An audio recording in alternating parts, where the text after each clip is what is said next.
Next in section 12.5 is example 2. I'm going to do example 2 and 3 on this video. Example 2 is quite short. Example 2 says explain why the bench with the diagonal support is stable while the one without support can collapse. Well, it also all has to do with this idea of side-side-side congruency.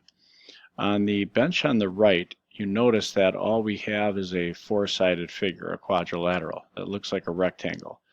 Well, because there's no support, there's nothing to stop, for example, the top side of this bench pulling away, turning it into a parallelogram, and it's slanting, and then the bench you can see actually collapsing and falling down.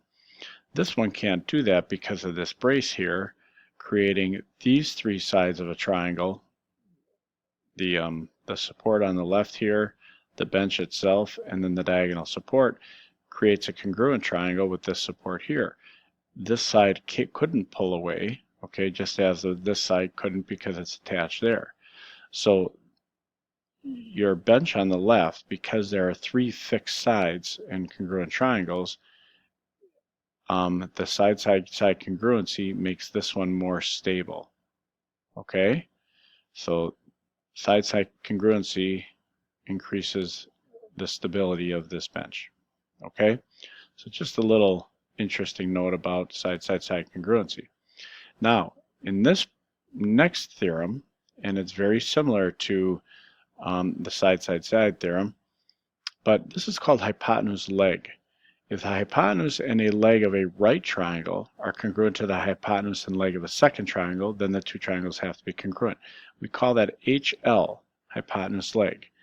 So we know that we already have a couple of different congruence theorems we've used. We've used side angle side, where two sides and an included angle are congruent, and then we've had side side side. Well, in this case, we have hypotenuse leg, where the longest side, the side opposite the 90-degree angle, is congruent. That's the hypotenuse.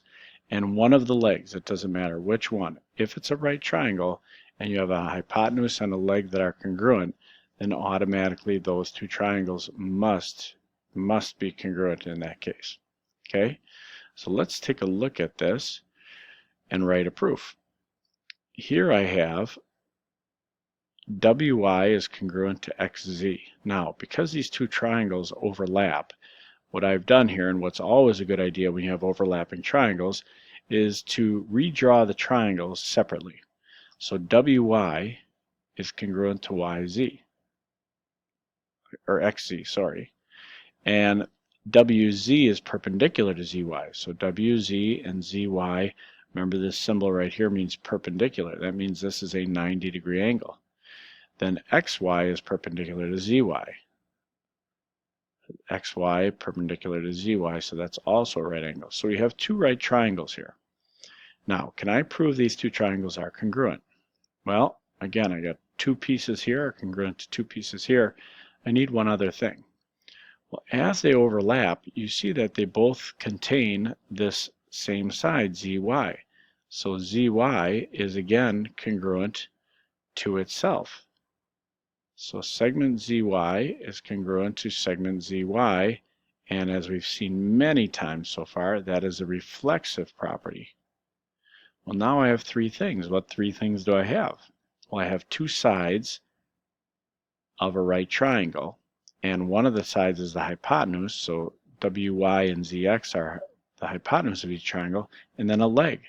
So by hypotenuse leg, I know that triangle WYZ is congruent to triangle XZY. And we can see that's written in order. WY is the same as XZ. YZ is the same as ZY. So we're all good. So that's hypotenuse leg congruence.